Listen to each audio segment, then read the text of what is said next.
Hey, good afternoon. Today is Monday, September 14th, and I thought I'd put up a little video discussion on Chapter 2 premarital agreements. But I did want to touch base a little bit on some things I may have not made perfectly clear from the previous chapter. It's about marital arrangements. We know certain rights benefit to those who get married.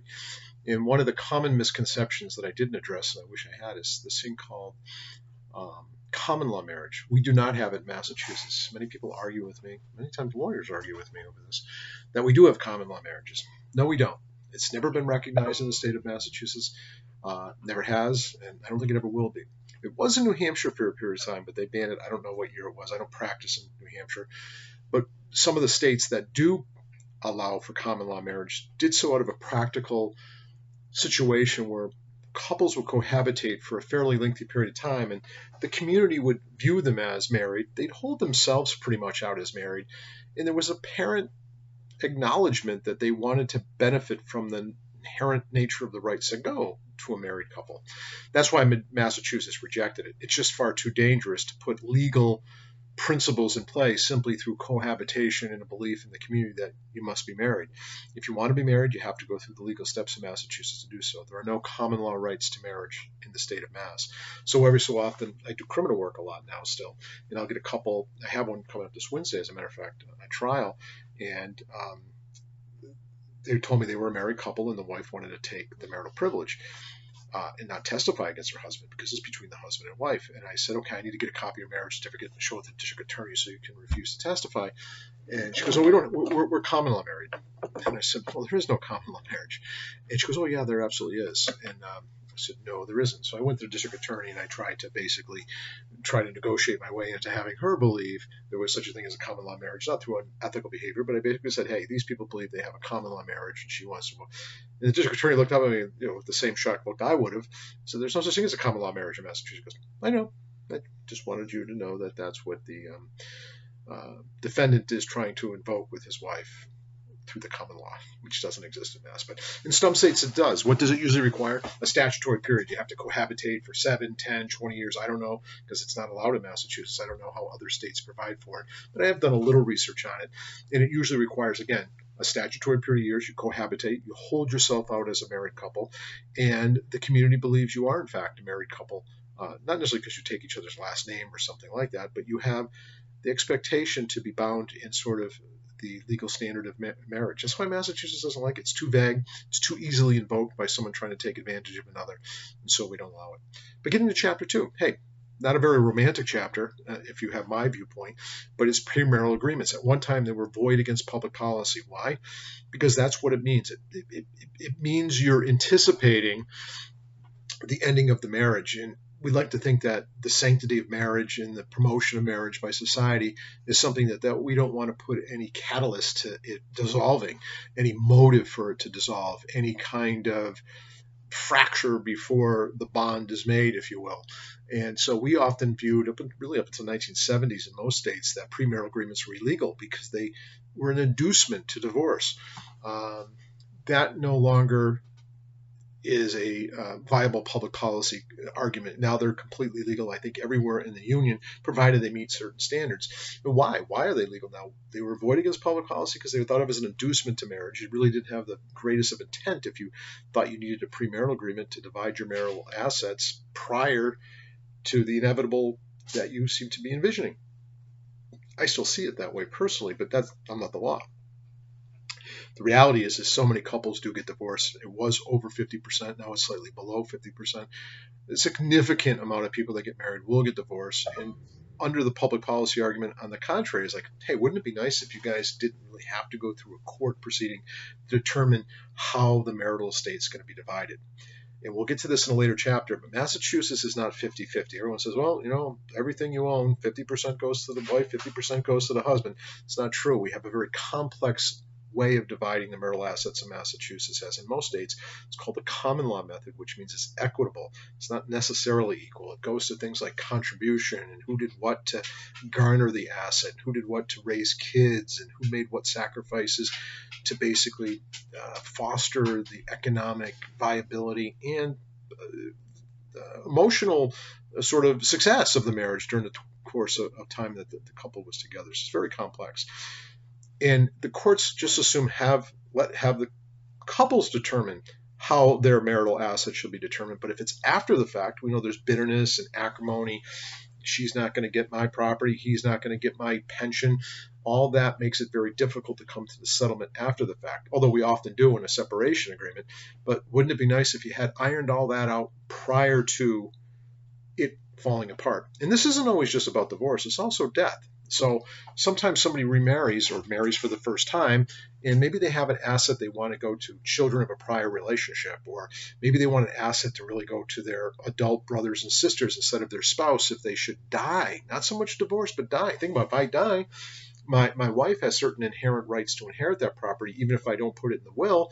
And we could have a prenuptial agreement just about if I should perish, die, she agrees not to seek through inheritance certain property because I want it to go to my brother or sister. I mean, we could do that through a will potentially too, but a prenuptial agreement will take care of it on death.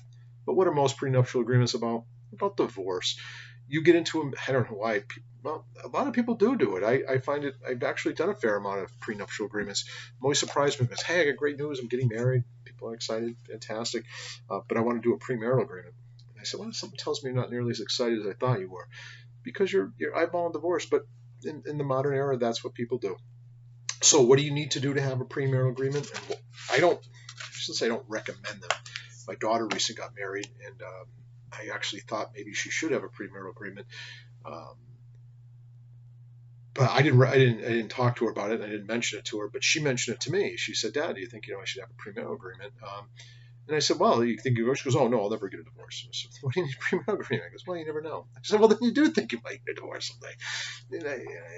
It's a modern world, and we think differently about marriage maybe than we did once before as a society as a whole. So premarital agreements are designed to divvy up the marital estate upon divorce. You're predetermining where property will go, real estate, life insurance policies, retirement accounts, savings, stocks, artwork, whatever it is you own, because it becomes part of the marital estate unless you somehow exclude it through a marital agreement called a premarital or prenup. It has to meet certain standards, however. One of them, first of all, it is a type of contract. So not all contracts have to be in writing, but this is one of them. Marriage contracts related to marriage, in order to be enforceable, we have something called the Statute of Fraud. You don't need to know too much about it, but we determine that certain kinds of contracts, in order to have validity, we want them to reduce to writing. Otherwise, it's too ripe to be fraught with fraud or lying, so it has to be reduced to writing. That's the first element. I don't know if the book, it does mention the statute of frauds at one point, but I wish it did a little bit better in terms of talking about the elements. It has to meet the elements of any other valid contract. There has to be offer and acceptance. That means the parties have to agree on all the essential elements of what the agreement holds. I mean, you can't say, well, I don't agree to A, but I agree to B. We don't have an agreement. We have to agree on all the essential elements. It has to be knowingly agreed to. It has to be voluntarily entered into. It has to be for a legal purpose. You can't put something in a prenuptial agreement that upon divorce, I agree to let you have the real estate provided during the marriage. You always do the laundry and mow the lawn and pay all the mortgage payments.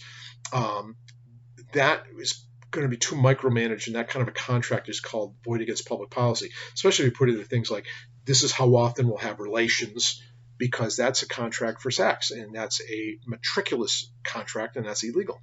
So you can't put in things like that based upon how the marriage is going to divide. So it has to be for legal purpose. Most of them are. You're going to keep the pension. You're going to keep your mother's collection of antiques that are very valuable. It doesn't necessarily have to do anything with value. It's just about wanting to hold on to something. And you can put all kinds of very creative things in there that the prenup will only be invoked during the first 10 years of marriage. If the marriage lasts after 10 years, the prenup becomes ineffectual because maybe you're just worried that it might start off rocky and you want to show that the other person maybe doesn't have the commitment to you. You can have it end at a certain period of time, or the terms of it change. I believe Donald Trump and Marla Maples had something like that. If they didn't divorce during a certain period of time, the prenup would be invalid. And I think they invoked the divorce provision just prior to that happening so they could keep whatever they put in the prenuptial agreement. So you have to have a mutual meeting. of the minds. That's called the mutual agreement. There has to be consideration. That means a legal requirement has to flow back and forth between the parties. Both have to have a legal duty. And that can just be simply a promise for promise. I promise to not go after your pension fund upon divorce. You promise not to go after the real estate that I had owned prior to us getting married. That's the consideration. Some kind of obligation flowing back and forth between the parties. Just look at the book for the elements that they have in there. The parties must have capacity. That usually means you're of legal age. Well, you have to be legal age to marry most of the time anyways, unless it's one of the rare exceptions. And so you have to have capacity. Most of us do. But you also have to have competency. If you had competency to marry, you have competency to enter into a prenuptial agreement. So that's usually not an issue. Basically, you have to have enough mental wherewithal to understand the nature of the obligation or entering into a very low threshold. We're presumed to be mentally competent. And the last one, the agreement must be based upon something that's lawful. It can't be for any legal purpose. I agree that I won't take your real estate that you brought into relationship as provided you provide me with a pound of methamphetamines that you produce in your meth lab. It's got to be for legal purpose, common sense. Now, here's the interesting thing that isn't true of other contracts. The law, because of the very special nature we think of as the marital relationship, requires that it has to be fundamentally fair. It can't shock the conscience. So say I'm a young person, not, but which I was, but I'm young and I'm getting married in my future, and I'm just a working guy. I have no savings. I have no money. I live in an apartment. I'm living check to check. I've got nothing. My new wife is a billionaire. She is loaded. She really has a world of wealth. And upon marriage, we're going to move into a beautiful estate. She has yachts and everything else, and the best food there is possibly, and a thoroughbred golden retriever like the one I keep petting to my right here. All these things are hers. But when we get married, it's all now part of the marital estate. But I signed a premarital agreement with her. I'm competent. I'm of age. It's fully agreed upon. I promise not to go over her assets. She promises not to go after my political button collection. I guess that's all I have. But if we were together for 10 or 15 years, and let's say we had children, and I took the responsibility, the fundamental responsibility of raising the children, and I gave up career options and educational opportunities and things like that, and now upon divorce, I get absolutely nothing, even though I committed a lot to the family unit during that period of time, so in terms of time and effort and commitment. She leaves the relationship living like a princess and a queen, and I live the relationship having to live like a pauper and maybe even have to going on to public assistance for a period of time because my economic sort of wherewithal be completely destroyed through the divorce process. The court might not allow a forcibility of that because it's so shocking, it's so fundamentally unfair, and that's often the standard. Will it make one person so impoverished that they really can't marginally live a decent life while the other person is really, really living high off the hog? So it has to be fundamentally fair. That's unusual. Most contracts, you don't have to look for that fundamental fairness. What's more important is what we call procedural fairness in the agreement. That the crux there, to me, the most important element of it is there has to be full disclosure. I can't waive the rights to my wife's estate, all of her property or wealth, unless I know about it. So there has to be full disclosure. I have to tell her about that secret bank account that I have with E-Trade and trading stocks. She has to let me know about her, I don't know, gold bar collection. You have to let each other know, both about the detriment and the wealth. You have to if you're going to have a prenuptial agreement, you have to let them know about everything. You have to do a full financial disclosure. In fact, when I did prenuptial agreements as part of my law practice, I used to actually not only have a full disclosure of them written out, I made them sign under pains of my client. I made my client and the other client, it couldn't represent both. I usually had them have another attorney. Both sides should have an attorney, by the way, or neither should have an attorney. Because if one side's represented by an attorney and the other's not, it looks like an unfair agreement. But the financial statements, I really have them list everything: retirement funds, 401k, potential lawsuits in the future, copyrights, maybe they wrote a book and might take off, who knows, screenplay. I have them attach their financial disclosure forms to the agreement. So later, if there's a dispute about that it wasn't fair or whether there wasn't procedural full disclosure about the rights and obligations they were giving up, I can show the court that we had this full disclosure. And I always tell my client, don't lie, because we're going to produce it later. And if they can show later on that you had assets that you didn't list, very rarely do you forget that you had a yacht. Very rarely do you forget that you had $1 million in some, trust fund. You got to list everything. And that's an important concept about the fairness doctrine when it comes to prenuptial agreements. Again, writing, fairness, disclosure, the checklist in the book. This is a fairly easy chapter. Substantive fairness at formation, meaning at the time. There's no trickery. You can't do things like you're about to walk down the aisle and I guess you wouldn't see your significant other till you got to the altar if you're doing a traditional wedding. But you don't produce the written agreement to the other side in the heat of the moment or the night before at the rehearsal dinner. You have to give a fair opportunity to do it in a non-duressful or pressure situation. And there are some famous cases where people were given a prenuptial, because, I can't wait to marry tomorrow, but by the way, honey, I need a prenuptial agreement. I'm crazy about you, though. And it's under that heat of the pressure of not having to cancel a wedding to forego that. And also, both sides, you don't have to have this, but I highly recommend it. Either neither side has an attorney or both sides do have an attorney. And what's usually the situation is one of the spouses, the husband or the wife, has the wealth. That's why they want the prenup. If both are equal, I don't know why they're, relative well. I don't know why you're looking for a prenup unless one person really thinks they're going to take off and do well, and the other one's going to be kind of, a loser. Why have one? So because one party's using a benefit, they probably are the ones that are going to go consult a lawyer. I always advise, if I'm representing the wealthier party, I say, why don't we give your future spouse funds to hire an independent attorneys? Because otherwise people are going to look at it and say, it must be unfair. Jane, when you got married, you hired Jim Corman. You paid him, buku money to represent and write an agreement that was totally beneficial to you. And the poor husband, Abe, had no money, no attorney, and although he had a right to hire an attorney, it was really meaningless because he couldn't afford one. And you never hire the attorney for the other party. You give them the right to hire the other attorney. You give them funds for it. That way it looks more equitable and fair in the drafting. Kind of makes sense, right? This is common sense things. At performance, procedural, can hide anything. All these things are subject to property. Now here's the test question. Well, there's a lot of test questions in there, right? But one that's really important that people have put in prenuptial agreements that have no validity at all because it's actually considered illegal, and this is void against public policy.